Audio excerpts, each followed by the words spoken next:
como que a gente cria essa cidade participativa. E quem está participando é quem está vivendo, quem tá lá todo dia olhando aquela praça falando, não, isso não está funcionando, não consigo sentar aqui, tá calor, não, a chuva, não, só tem, geralmente, né, um bom indício de se a praça funciona, só tem homem na praça. Mas cadê os idosos, cadê as crianças, cadê as mulheres?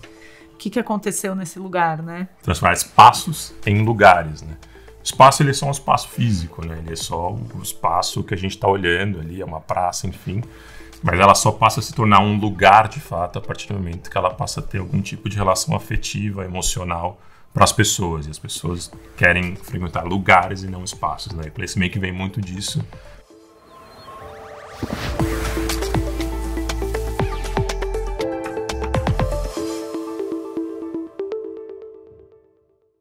Olá pessoal, eu sou o Pacete, jornalista especializado em tecnologia e inovação, e esse é mais um episódio do Habitability, um podcast e videocast oferecido pela MRV & Co.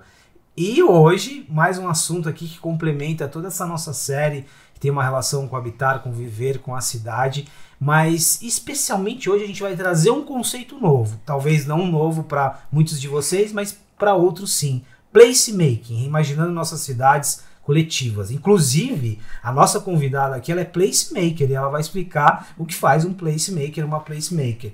Paula Caiubi Santiago, gestora e consultora de projetos sociais e culturais, placemaker e pesquisadora. É isso mesmo? Falei certinho? Arrasou. Bem-vinda e obrigado, viu? Já guarda aí que você vai explicar o que faz um placemaker. E o Marcelo Rebelo, ele é urbanista, especialista em espaços urbanos, fundador e CEO do Cidades.co. Marcelo, bem-vindo e obrigado, viu? Obrigado pelo convite. Disposição aí para compartilhar conhecimento. Vamos trabalhar aqui o conceito, mas vamos começar aqui pela placemaker. Assim, o que é uma placemaker? O que é uma placemaker? Boa pergunta.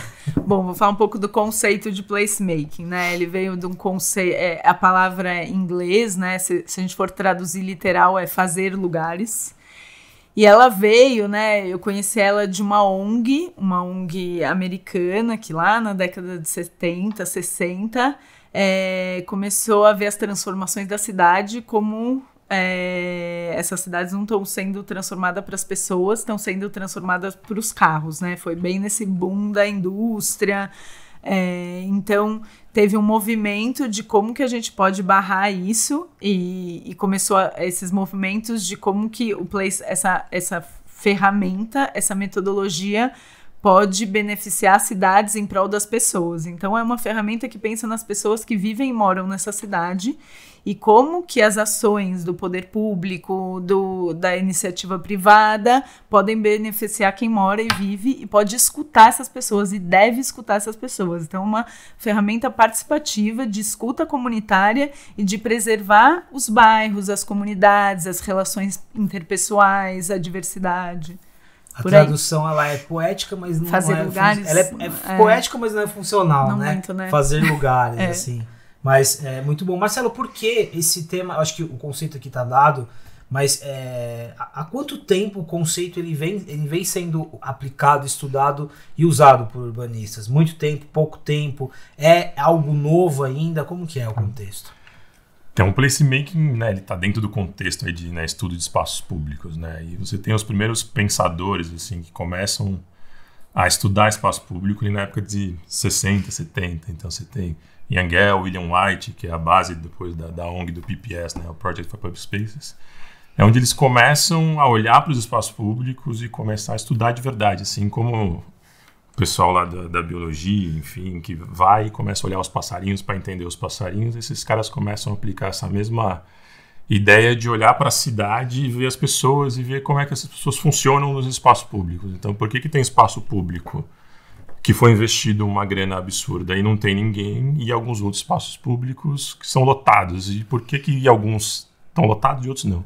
Então, essas pessoas lá na época de 60, 70 começam a fazer esses primeiros estudos e gerar os primeiros conhecimentos em relação a isso, e daí surge assim, toda a temática do espaço público de uma forma mais acadêmica, depois prática, e começa a vir a vertente do placemaking de forma geral, e aí hoje é um movimento global que está espalhado no mundo inteiro. Só, a gente já volta ao placemaking de novo, ele é o foco da nossa conversa, mas eu queria, e por mais óbvio que às vezes pareça, espaço público, espaço urbano, do que a gente está falando? Porque esses são termos que às vezes a gente repete muito e para quem é leigo pode até perder o sentido, né? O que é hoje um espaço público? Eu posso deduzir que seja o que eu acho que é, mas o que é? O que eu defino como espaço público, espaço urbano? São espaços gratuitos que todos podem... Gratuito né? Que todos podem frequentar, que são feitos pensando em todo mundo. Por exemplo, a rua, o parque, a praça, o museu é um espaço público, que, claro, ele cria uma gestão para isso. Um condomínio, por exemplo, ele não é um espaço público. Não. A área de um shopping, uma área estendida de um shopping não necessariamente é um espaço público. Esse elemento do acesso, democratização é importante. Sim, por exemplo, eu não sei, é que nem todo mundo é de São Paulo, mas quem é de São Paulo, se for no shopping São Paulo, na Paulista, tem uma área que é um espaço público. Todos podem ocupar, que é a área da rua, que eles ocupam com cadeiras, mesas, mas é um espaço público. Todo mundo pode estar lá, todo mundo pode sentar nesse espaço público. É um pouco os parklets, né? Que teve um boom de fazer parklets. Um bar, por exemplo, que tem um parklet, ele está num espaço público, todo mundo pode sentar lá, não necessariamente ser obrigado a consumir, porque é um espaço público. Claro que isso gerou um espaço do bar, mas é um espaço público, porque ele está na rua, porque ele foi uma concessão, que ele é um espaço para as pessoas sentarem. Eu gosto de fazer essa desconstrução, porque eu acho que você trouxe elementos importantes. Primeiro, gratuito, tem que ser democrático, acesso e por aí vai. E aí, Marcelo, tem um outro elemento aqui que está relacionado à nossa conversa, e até no nome da cidades.co, que é o coletivo, né? Então, por que também não dá para falar de um sem o outro aqui? Espaço, placemaking, mas o coletivo acima de tudo. Porque o espaço público ele é um espaço que é para todos, né? Para todas as pessoas, todas as faixas etárias, todas as cores de peles, enfim, todas as faixas de rendas, né? Então é um espaço que ele não é controlado, né? Então a gente precisa desenhar esse espaço para o coletivo e, obviamente, a gente precisa escutar esse coletivo para conseguir construir um espaço que faça sentido para essas pessoas, né? Então, a vertente aí do placemaking, ela fala muito sobre a participação das pessoas e é muito legal que tem uma das regrinhas, assim, é que as pessoas são os especialistas, né? Eles trabalham muito como os usuários, os frequentadores, como especialistas numa diferença de hierarquia entre o prefeito ou o arquiteto, o projetista, normalmente, né, ele se encara como o especialista, né? Eu sou especialista, eu que vou desenhar o espaço, eu sou especialista e tem as pessoas que vão usar. Dentro dos placemaking, a gente inverte essa lógica, a gente fala que o especialista são as pessoas. E, na verdade, o arquiteto, o prefeito, o que for, ele está, na verdade, dando suporte para que a visão dos especialistas, que são os frequentadores, os usuários do espaço, seja de fato realizada ali, né? A gente, na verdade, só é um instrumento para esses especialistas, que são as pessoas, os frequentadores. Qual que é o papel do placemaker aqui nesse contexto que ele contou, assim? O que esse profissional faz? Essa provocação dessa escuta comunitária, né? Tirar esse lugar bastante arrogante, né, do arquiteto, do engenheiro. Eu sei que essa praça vai ficar linda, eu sei disso. Daí você faz uma praça linda, maravilhosa, só que ela não é funcional, o design dela não funciona para as pessoas, né? Eu fui num projeto que era uma praça gigante em Los Angeles, ninguém usa, só que é no centro de Los Angeles, lotado de pessoas em volta. Por que ninguém entra na praça? Porque não fizeram uma praça pensando nas pessoas que estão lá. Foi o exemplo que você deu ali no início, né? Espaços lotados. Sim. E outros... Los Angeles tem sol, Los Angeles é calor, não tem nenhum espaço coberto, é uma praça muito... é difícil de acessar, você não vê de longe, tem tantas nuances e o básico, que é a escuta de quem tá lá, os moradores, quem vai todo dia trabalhar, não foi feito. É um pouco, né, o top-down e o bottom-up, né, de cima para baixo, de baixo para cima. É como que a gente cria essa cidade participativa. E quem está participando é quem está vivendo, quem tá lá todo dia olhando aquela praça falando, não, isso não está funcionando, não consigo sentar aqui, tá calor, não, a chuva, não, só tem, geralmente, né, um bom indício de se a praça funciona, só tem homem na praça. Mas cadê os idosos, cadê as crianças, cadê as mulheres? O que aconteceu nesse lugar, né? Agora, estamos falando aqui de uma perspectiva coletiva, pública, mas o exemplo que você deu é interessante para o privado também, né? E aqui a gente fala para arquitetos e engenheiros, acho que esse lugar de eu não estou acima desse conhecimento coletivo, né? E aí a gente pode trocar o coletivo para clientes, consumidores. Exato. É aplicável também para isso, né? Quando eu for desenvolver um projeto, eu preciso de escuta, né? Não é só a minha verdade uma verdade absoluta, né? Isso é importante aqui. Sim. Sim. Ele vai muito também na questão de escutar, obviamente, se a gente está fazendo um espaço para o outro, né? Então a gente tem que escutar o outro. E ele quebra um pouco essa lógica da arquitetura muito como design, como belo, né? Ou com aquela grande obra de arte, né? Então, muitos desses espaços que foram super desenhados, assim, eles dão uma foto linda para o Instagram, assim, mas não tem nenhuma criança brincando lá, né? Então ele quebra essa lógica da estética, de fazer apenas o belo e sim fazer algo funcional que faça sentido para as pessoas, né? Então vai muito desse diálogo, conversar e falar com a Dona Maria, que mora naquele bairro há 30 anos, que sabe exatamente quem mora lá, quem frequenta, quando tem um mau uso, ela sabe até o nome das pessoas que meio que degradam o espaço. Então ela sabe toda a dinâmica daquele espaço, porque ela já convive, mora na casa na frente da praça. E ela de fato, ela é especialista naquele local, né? Diferente de um arquiteto que vai lá, vai fazer uma primeira vistoria, vai ter uma impressão daquele dia, que é uma quarta-feira, que é na agenda dele, onde estava disponível para ele visitar, dentro da loucura da agenda dele, vai ter uma impressão única daquele espaço, e dali ele já tem todas as certezas de como resolver aquele espaço, né? E uma coisa importante que eu acho que é essencial é, se a gente se sente pertencendo à praça do lado da minha casa, à rua, a gente quer cuidar. Se a gente sente que a gente não está pertencendo àquele lugar, que aquilo foi muito feito às pressas ou feito sem falar com ninguém, você não dá vontade de você cuidar daquilo, porque você não está se sentindo pertencendo àquilo, né? Então esse sentimento não tem conexão nenhuma, você não tem né? Conexão, né? Se foi falado com você desde o princípio, né? Você que mora aqui, que está aqui na frente, é um outro lugar, né? De eu quero cuidar desse espaço. Esse espaço é comunitário, esse espaço é nosso. A gente deve, como cidadão, cuidar da praça, da rua, do lado da nossa casa, mas como que a gente cria esse sentimento de pertencimento a esse lugar? E acho que nessa questão do pertencimento tem essa lógica, né? Que é o jogo de palavras ali do placement, porque é place e não é space, né? Transformar transformar espaços em lugares, né? O espaço, ele é só um espaço físico, né? Ele é só o espaço que a gente está olhando ali, é uma praça, enfim. Mas ela só passa a se tornar um lugar, de fato, a partir do momento que ela passa a ter algum tipo de relação afetiva, emocional para as pessoas. E as pessoas querem frequentar lugares e não espaços, né? E placemaking vem muito disso. E dentro de tudo tem essa quebra da questão da estética, né? Então, para aquilo fazer sentido para mim, independente de qual estética eu for pôr ali, de qual piso, de qual planta ornamental que for, primeiro eu preciso criar um lugar, eu preciso entender a demanda, né, as vontades daquela comunidade e começar a construir aquilo independente da estética. Não que a estética não seja importante, mas a estética não é o primordial, não é a estética que vai resolver aquele lugar. Vou fazer uma pergunta muito de quem está fora né, desse universo. Isso é polêmico, o que você está falando, às vezes quando você pega na arquitetura, no design, isso gera polêmica, gera conversa, ou seja, tem quem defende, quem não defende. Nesse momento existe esse tipo de atrito, às vezes, em relação ao que você falou, né? Não necessariamente é o belo, a estética muda aqui, a gente está falando sobre funcionalidade, ou seja, às vezes, digamos que uma linha mais puritana da arquitetura olha e fala, o que é isso, do que eles estão falando? Existe esse tipo de fricção ideológica, talvez? Cara, eu vou te contar um case assim, que aconteceu nos nossos projetos, que a gente tinha enfim, não vou falar nomes, enfim, mas acho que o case é bem legal, que estava ajudando a desenvolver uma praça e dentro desse projeto teve um arquiteto que desenvolveu todo o projeto dentro dessa lógica mais da estética, né? Então, você olhava o projeto, estava lindo, maravilhoso.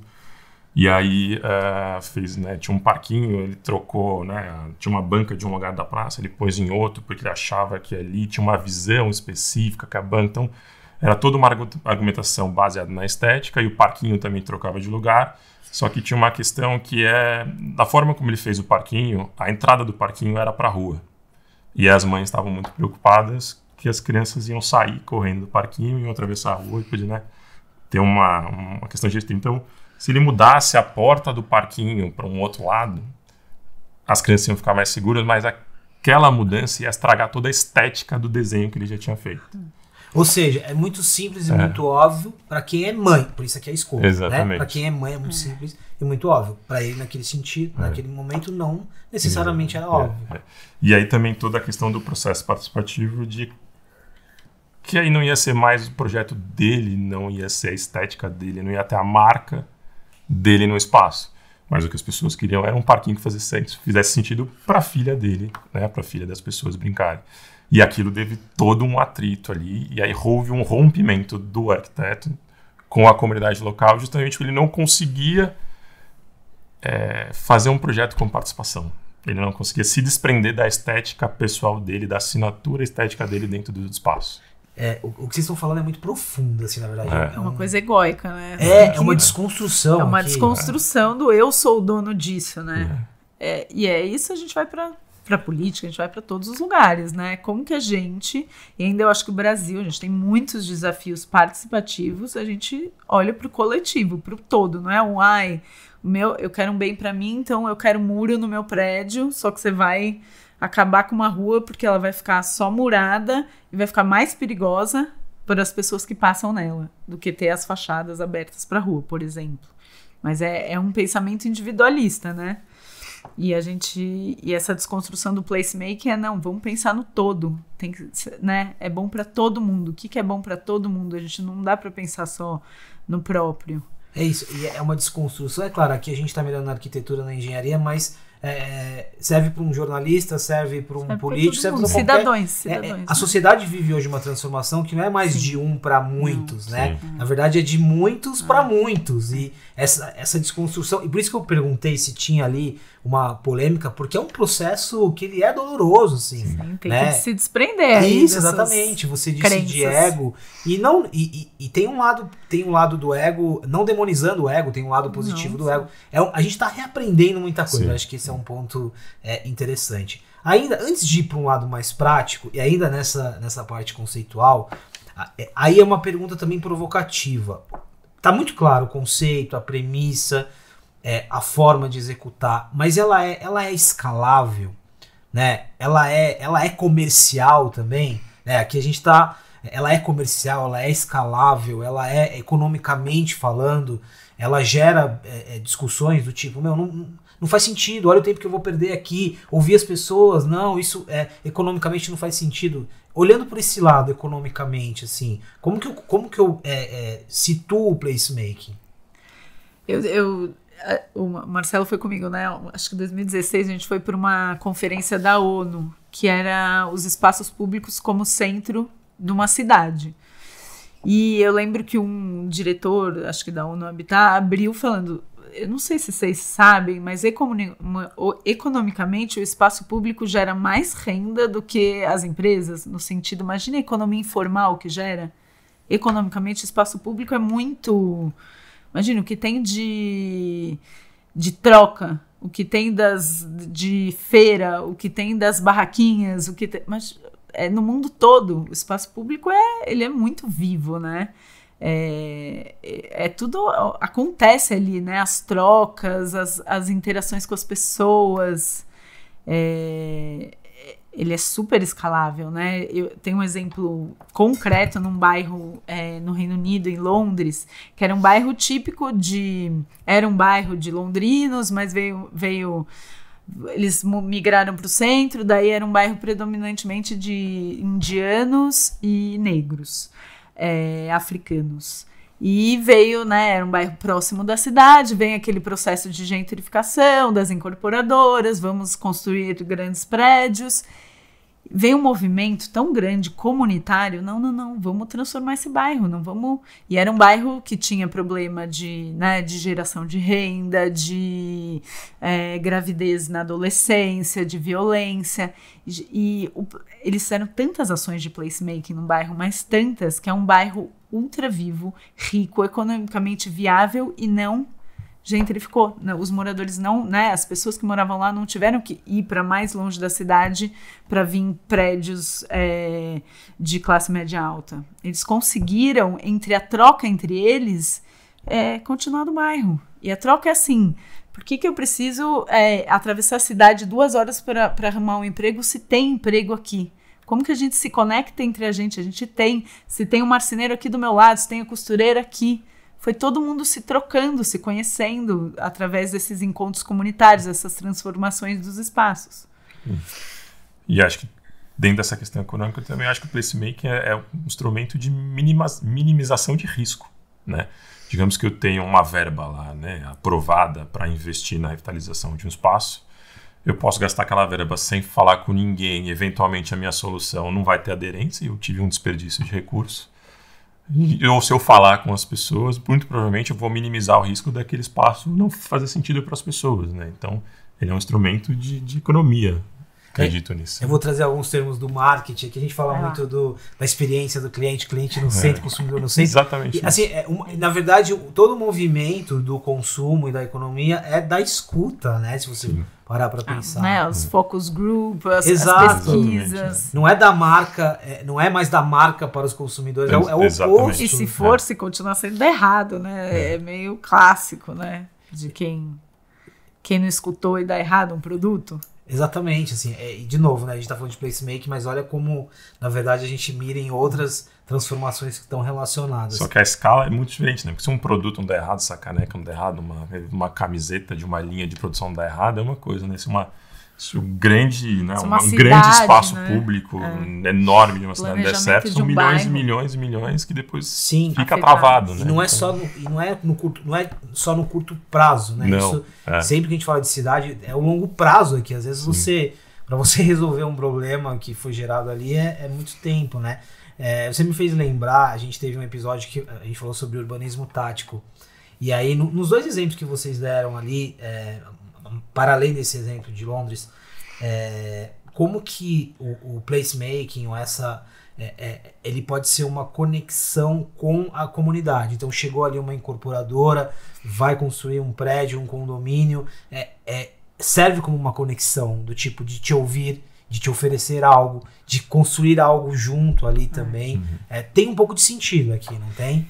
Não, eu tenho um exemplo, você deve ter um monte, né? Que era uma incorporadora, contratou pra gente fazer uma escuta comunitária, mas assim, eles iam ficar, sei lá, 2 anos, iam fazer uma barulheira, né? Imagine, nos vizinhos, e eles queriam dar um brigadeiro, sei lá. Eu falei, gente, não dá, né?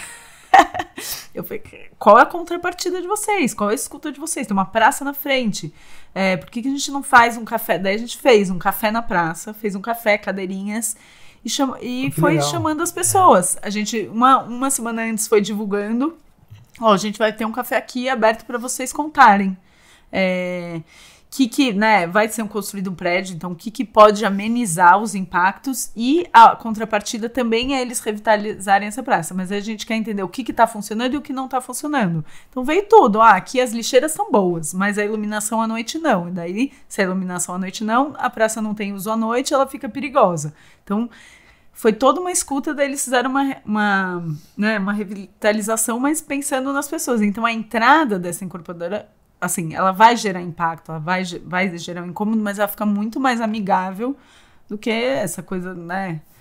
E cria essa conexão do tipo, não é mais assim, o estranho, quem tá chegando. Houve uma conversa, né?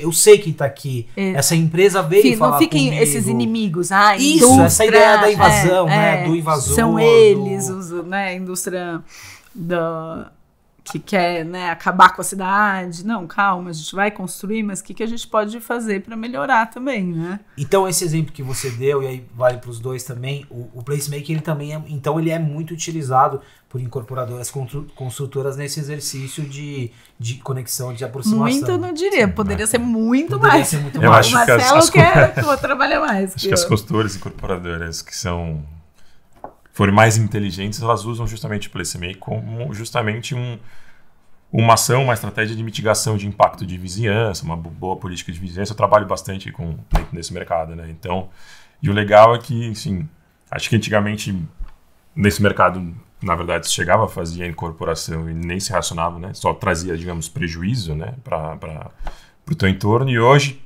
cada vez mais a gente está tendo uma melhoria nessa visão. Não, então vamos ajudar, mas putz, o que eu faço, né? E a gente vem ajudando bastante esse mercado a falar, beleza, vocês têm uma verba disponível para a gente fazer uma ação? Porque precisa ter de verba, né? Então não adianta nada você ter boas intenções. E aí a gente ajuda a fazer essa escuta e fazer com que aquela verba de fato seja revertida em algo que faça sentido para aquela comunidade, e a gente consegue gerar esse bom relacionamento dessa consultora, incorporadora com a sua vizinhança. Agora eu vou usar vocês como consultores aqui, tá bom? Opa. Essa palavra escuta, que às vezes parece tão simples, mas que tá muito claro que tem metodologia, tem cuidados. Eu queria que vocês falassem um pouco sobre isso. Pode começar contigo, Paulo. Esse exercício que você deu de exemplo, de trabalhar com uma empresa, né? Não é sobre brigadeiro, gente, é outra coisa. Assim, agora eu tô falando de quem chega para falar com uma comunidade. Pode ser uma incorporadora, mas pode ser um engenheiro, um arquiteto, que a gente falava antes. Eu tô falando da visão de quem chega, daqui a pouco eu inverto. Quais são os cuidados, né? Você já falou sobre ego, sobre essa desconstrução, mas assim, tem metodologia, tem uma forma de abordar. O que precisa para que funcione?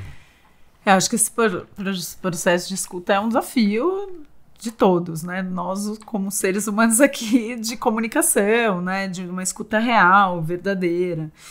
E quando você vai escutar a comunidade, você não vai escutar pessoas homogêneas falando a mesma coisa, né? Eu já trabalhei com muitos grupos comunitários. Você vai escutar um é da direita, o outro é da esquerda, que daí vem conflitos políticos. Você vai escutar uma senhorinha que não quer o hip hop, você vai escutar uma mãe que quer um parquinho mais legal, você vai escutar você vai ouvir muitos feedbacks.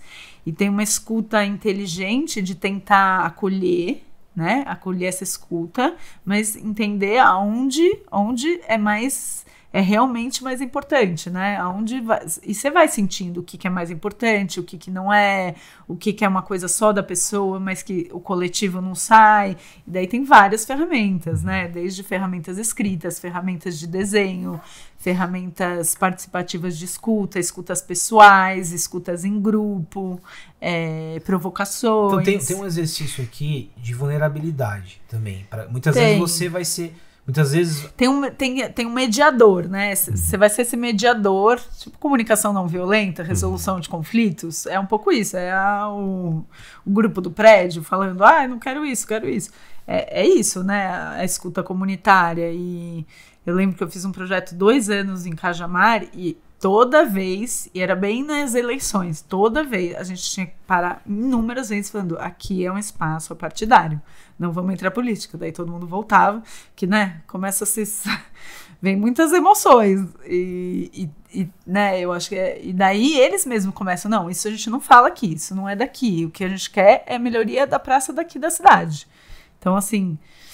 Que um começa, mas a prefeitura não faz nada e reclama da prefeitura, mas a Secretaria de Educação não ajudou a gente, sabe? Daí vem reclamações pessoais, dores de cada um. E aí você precisa dar o foco aí. Você precisa, peraí.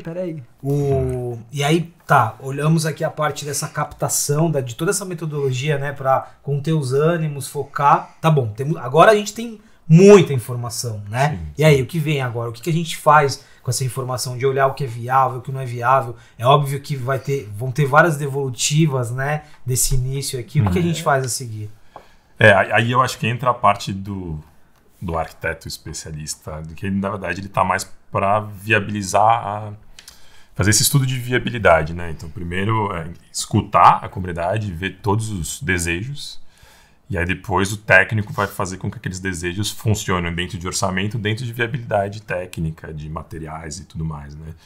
E fazer também, que é a parte muito difícil, né, das divergências de opiniões da comunidade, como é que elas conseguem se encaixar de forma harmônica, né? Então, você tem, né, questões de visões políticas diferentes, mas você tem aquela coisa assim, o maior conflito que existe dentro dos nossos projetos é a mãe de criança com dono de cachorro, né?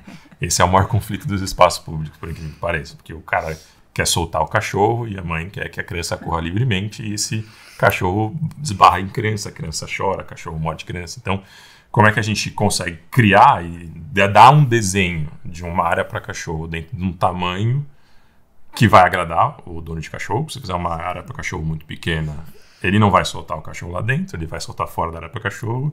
E ao mesmo tempo, como é que você faz um parquinho que seja legal? Então, aí acho que aí é onde vem a nossa técnica para tentar juntar todos esses interesses de uma forma que funcione harmonicamente, onde todos os lados saiam satisfeitos, né?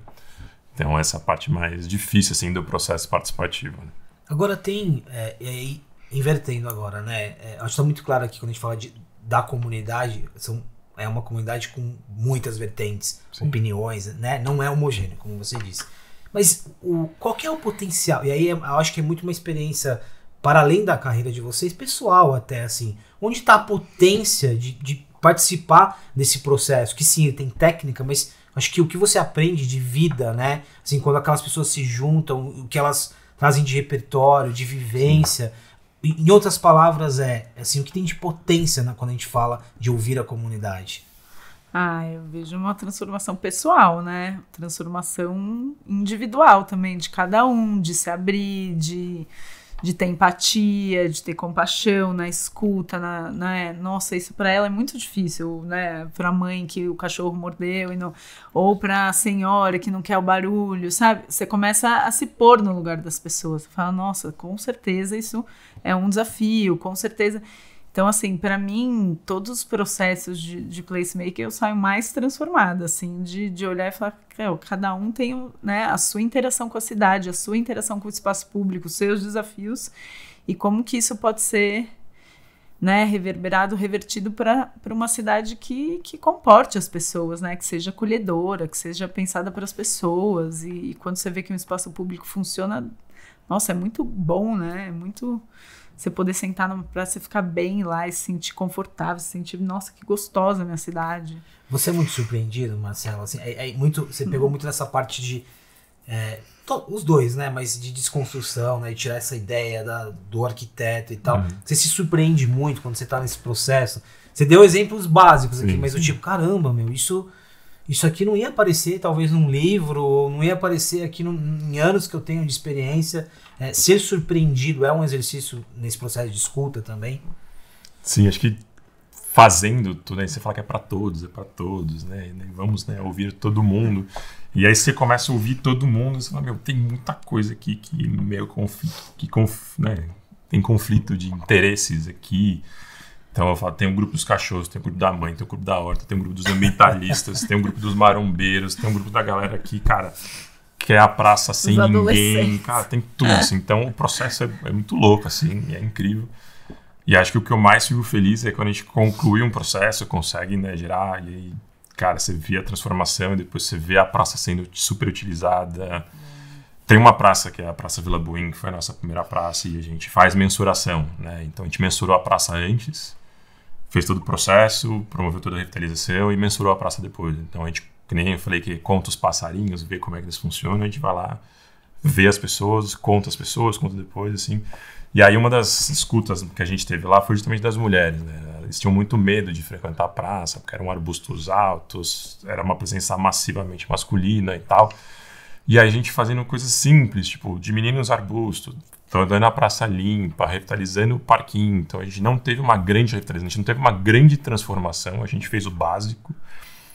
E a presença de mulheres era em torno de 24%, foi para 60% na praça. E as crianças, a gente chama que foi o surgimento das crianças. Tinha 1% de criança e foi para 26% de criança, assim. Então, quando a gente pegou, né, a gente já sabia, olhando, né, falou, nossa, essa praça está transformada, mas quando a gente viu esses dados, esses números chegaram, assim, isso pra gente é o que mais surpreendeu de, cara, escutar as pessoas, fazer ações simples e, tipo, a transformação acontece por si só, assim, é muito legal. Por isso, voltamos ao coletivo, né, uma praça que foi desenvolvida, desenhada por um homem, não vai levar em consideração detalhes relacionados à insegurança de uma mulher, por exemplo, né? E aí a gente volta, para além da escuta e do coletivo, para a questão da diversidade, da inclusão, quando a gente está desenvolvendo alguma coisa, né? Esse exemplo é muito bom. Ele é muito bom. Tô quase terminando, e aí eu queria aplicar agora, trazer e fazer quase que um laboratório aqui. Eu vou pegar o exemplo de uma cidade como São Paulo, que é onde a gente está, mas isso vale para qualquer centro, né? A gente sabe dos desafios da região central de São Paulo, por exemplo, em relação à segurança, ocupação, revitalização. Como que vocês enxergam, como que o placemaking pode ajudar nesse sentido? Assim, o conceito está dado, a parte da escuta, falamos da comunidade, mas um exemplo prático, assim, como que o placemaking ele pode ser aplicado no centro de São Paulo e ajudar a resolver questões como a violência, como a ocupação, temas que a gente fala aqui já há muito, muito tempo, Paulo? Eu acho que o centro é um clássico, né? Eu lembrei, tem um exemplo que é numa praça bem também central de Nova York, que assim, Nova York já era super revitalizada, todas as praças muito ocupadas. Essa, que era muito central, não era, uma praça pequenininha e era o centro das drogas, era a praça das drogas. E daí teve um movimento comunitário, um movimento das pessoas que trabalhavam, ficavam muito incomodadas, tinham medo de sair, né, ir embora à noite, era bem comercial, dos prédios. E daí começaram ações, né, não vamos fazer, porque o placemaking é interessante, ao invés de você fazer um grande investimento, que é aí que casa com o urbanismo tático, né, vamos experimentando para ver se isso funciona, vamos pôr um banco, vamos fazer uma atividade com crianças, vamos ver o que está funcionando aqui. E essa praça, aos poucos, foi sendo ocupada. E quando ela é ocupada, desde você pôr uma iluminação melhor, isso já muda a praça, né? Porque as pessoas que querem ficar mais escondidinhas, tal, elas não vão ficar numa praça toda iluminada. Então, é isso. Desde abaixar os arbustos, eles começaram a entender o porquê que essa praça só gerava esse tipo de uso, né? E eles começaram a fazer, vamos fazer uma oficina de crianças no fim de semana, que nunca foi feita. Aí você divulga para os pais, divulga para as pessoas, de repente é ocupada pelas crianças. Aí adoraram. Vamos fazer de novo? Então vai ter neve. Por que a gente não faz, sei lá, uma piscina de patinação, mas não fixa, mas só para a temporada de neve? E quando essa praça começa a ser ocupada por diversos usos, vamos pôr mais banco para as pessoas sentarem. Ela automaticamente ela vai ficar mais segura. Porque quando ela está sendo usada, ela é segura, ela está com as pessoas lá, tá todo mundo, né? Tem um coletivo que quer usar esse lugar. E daí você vai dispersando esse lugar da insegurança, esse lugar do só um ponto de drogas, esse lugar só do ponto de morador de rua. Não que eles automaticamente, ou eles ficam, mas ficam na deles, ou eles vão para outros lugares. Porque você entregou novos usos, né? Você pôs espaço para leitura, você pôs espaço para diversão, você pôs espaço para tomar um café, para conversar. Você iluminou ela, você deu mais acesso, se ela é um pouco escurinha, se ela não é fácil acesso, então como você põe mais rampa, ou você dá mais acesso para ela ficar mais visível em diversos pontos da rua. Tem um lado é interessante aqui, que tem um lado de resistência também, né? O placemaking, ele é resistir, não, eu tenho que ocupar esse espaço, Sim. Esse espaço é meu, é coletivo, não é da marginalidade, por aí vai, né? A gente já percebeu um padrão, assim, todas as nossas ações, né, nesses lugares que tem questões de segurança, né, que William White, que é um dos caras, né, que começou toda essa estratégia de placemaking, ele chama das pessoas indesejáveis, né, ele deu esse nome, né, que é usuário de droga, eventualmente morador de rua, enfim, né, que as pessoas, ele deu essa classificação, né, de indesejáveis para as pessoas, né. E aí, quando a gente tem essa situação, né, também tendo essas, né, aí você faz o processo participativo, ouve as pessoas, você tem os dois lados ali, né, da questões políticas, enfim, e aí normalmente sempre houve, né, alguns absurdos, né, tem que tirar essas pessoas na bala e tal, ou aquele outro lado extremamente participativo, não, vamos pegar essa pessoa vai virar o jardineiro, enfim. E aí fala, o que você faz, para onde você vai? E aí o que a gente percebeu é que, na verdade, obviamente não são esses dois extremos, é justamente começar a fazer com que aquele espaço faça sentido para os moradores ali da região, né? Então, com pequenas ações e assim, a partir do momento, essas pessoas elas ocupam espaços que não são ocupados pela sociedade, de uma forma geral, pelas vizinhas do seu entorno. Eles preferem utilizar, são espaços vazios que estão jogados ali na cidade e ninguém está dando um uso para aquele espaço, e normalmente essas pessoas usam esses espaços. A partir do momento que você começa a se apropriar desse espaço, faz um parquinho, põe um banco, põe uma iluminação boa, você começa a gerar essa infraestrutura, as pessoas começam a utilizar espaço e, naturalmente, sem nenhuma pressão de político, de polícia ou de qualquer coisa, essas pessoas, naturalmente, elas saem desses espaços. E aí tem... Eu tenho um exemplo muito bom, que é eu fiquei 3 semanas num espaço público. E ativando, com várias ativações. E uma delas era uma mesa de ping-pong que todo mundo poderia jogar. Na 3ª semana, eu vi a melhor cena, que era um morador de rua jogando ping-pong com um homem engravatado. Sim. Muito bom. Eu falei, gente, é isso, né? Não, isso é um exemplo bom que quando você falou das pessoas indesejáveis, né, do termo, que é também de entender que aquelas pessoas que estão ali, assim, óbvio, o indesejável ali é o crime, a droga, sim, a mas não a insegurança, pessoa, mas é a pessoa. exato. E aquela pessoa também mora ali e vive ali. Sim, Né? Então sim. tem uma diferença aqui desse resgate da relação humana. Sim, sim. E o legal do conceito dos indesejáveis, né, é que assim, a partir do momento que você toma uma decisão num partido arquitetônico de projetar um espaço para não ter os indesejáveis, e aí vem muito aquele banco anti-mendigo, aquelas estratégias, né, de você começa a transformar, você começa a gerar um desconforto no espaço, porque não vou pôr um banco, porque aí não quero um mendigo deitado nesse banco. Eu vou pôr aquelas lancinhas, não sei o que lá. Você começa a criar várias estratégias de design que, obviamente, podem até tirar os indesejáveis, mas você também tira os desejáveis, digamos assim. Aí, na verdade, você começa a gerar uma série de desconforto no espaço, e esse espaço é vazio, ele passa a não ter ninguém, né? Então, e aí tem toda uma pesquisa lá. Todos os espaços que tomaram decisões estratégicas na arquitetura para evitar os indesejáveis, evitou todo mundo. Olha como a gente fecha de uma forma interessante. Eu voltei lá na sua primeira resposta, quando você falava dos espaços, alguns lotados, outros não ocupados. Sim, muitos eles foram pensados somente do ponto de vista estético, logo não são funcionais. E agora o exemplo final que você dá foi desenvolvido com algumas soluções ali que não conversa com a realidade, com o contexto. Que, na verdade, vai tirar os indesejáveis, sim, entre aspas, e os desejáveis, né? Sim. Isso fecha... Gente, esse papo, ele é profundo, né? Porque, assim, tá muito claro aqui, eu que aprendi muito sobre o conceito, tem muita teoria, vocês trouxeram muita teoria, mas tem muito lado humano, comportamental, mas o que pega muito aqui é isso, assim, essa desconstrução, né? Eu acho que a gente, como profissional na engenharia, na arquitetura, enfim, olha a responsabilidade que a gente tem aqui de mudar o nosso processo, a nossa forma de ver o mundo.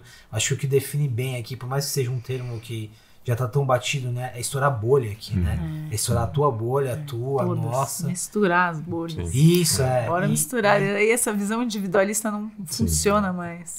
E eu acho que ter o pé no chão de que não é confortável, né? Tudo que a gente falou aqui, acho que tem um lado... Bom sair da zona de conforto. É aí que a gente cresce, senão não vai crescer. Acho que pra quem tá nos ouvindo, talvez tenha um lado mais romântico e ideal aqui do placemaking, mas é dolorido, é desconfortável. Imagina, assim, né? Até o quanto é exaustivo também você ouvir, você né, ter que exercer ali um papel político. Não é fácil. Não é fácil. Não é fácil, e acho que as pessoas não fazem justamente porque não é fácil. Exatamente. É militância. Marcelo, obrigado.